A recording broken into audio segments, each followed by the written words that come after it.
Unsure of your dream? Study abroad destination? Clear your doubts. Videsh Consult. Call 9676502888.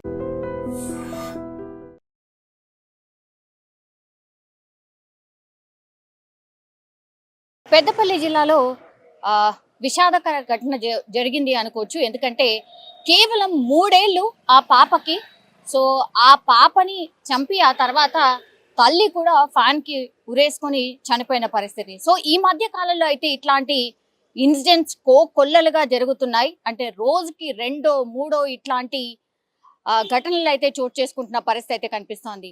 అయితే పెద్దపల్లి జిల్లాలో teachers కాలనీలో ఉన్నటువంటి ఈ ఈమె కావచ్చు, ఆ తర్వాత వీళ్ళ కూతురు, 3 ఏళ్ల కూతురు, కేవలం 3 సంవత్సరాలు మాత్రమే ఉన్నాయి కూతురికి. మరి కూతుర్ని గొంతు నులిమి చంపిన తర్వాత తల్లి కూడా ఆత్మహత్య చేసుకున్న సందర్భం అయితే ఇక్కడ కనిపిస్తోంది. భర్త LIC అసిస్టెంట్ గా పనిచేస్తున్నారు, జూనియర్ అసిస్టెంట్ గా పనిచేస్తున్నారు అక్కడే.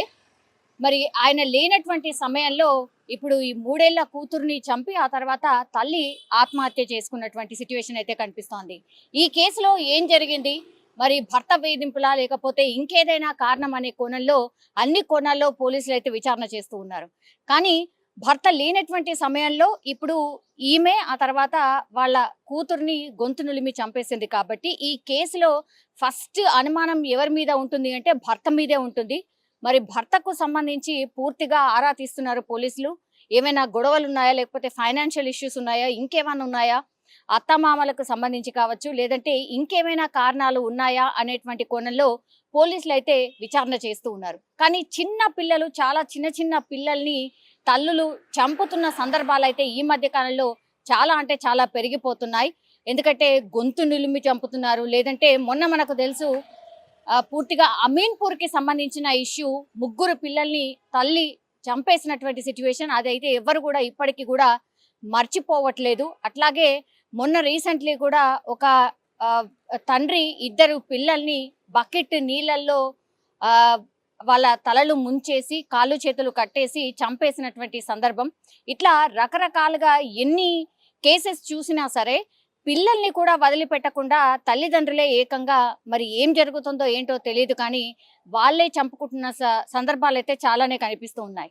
కనికరం లేకుండా కనీసం కన్న పిల్లలు వాళ్ళని ఎట్లా చంపాలనుకుంటున్నారో ఏంటో, అసలు ఎందుకు ఇట్లా తయారయ్యారో, ఎందుకు ఇట్లా ఆలోచిస్తున్నారో అనేది చాలా మంది సైకియాట్రిస్టులు కూడా చాలా మటుకి మాట్లాడుతున్న సందర్భం అయితే కనిపిస్తోంది. మరి రకరకాల రీజన్స్ కావచ్చు, ఎవరి ప్రాబ్లమ్స్ వాళ్ళకు ఉంటాయి. కానీ మరి ఇట్లా చనిపోవడం, చంపడం అనేది చాలా పెద్ద ఎత్తున కేసెస్ అయితే నమోదవుతున్నాయి.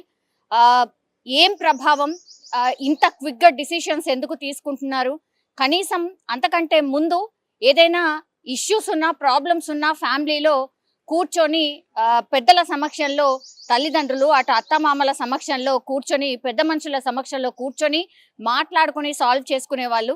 కానీ ఈ మధ్య కాలంలో అవన్నీ ఎక్కడ కూడా చాలా అంటే చాలా తగ్గిపోయినట్టు కనిపిస్తోంది. ఎందుకంటే ఎవరిది వాళ్ళు మొబైళ్లలో మునిగిపోవడం, మనుషులతో మనుషులు కాంటాక్ట్ అవ్వడమే తగ్గిపోవడం, ఇట్లా అన్ని కారణాలు కావచ్చు, ఇవన్నీ ఇష్యూస్కి కారణాలుగా కనిపిస్తున్నాయి అనేటువంటి మాట కూడా ఎక్స్పర్ట్స్ చెప్తున్నారు. కానీ పెద్దపల్లి జిల్లాలో టీచర్స్ కాలనీలో ఇప్పుడు కేవలం 3 సంవత్సరాలు ఉన్నటువంటి పాపను తల్లి ఏకంగా చంపేసింది. ఆ తర్వాత ఉరి వేసుకొని చనిపోయిన సందర్భం అయితే కనిపిస్తోంది.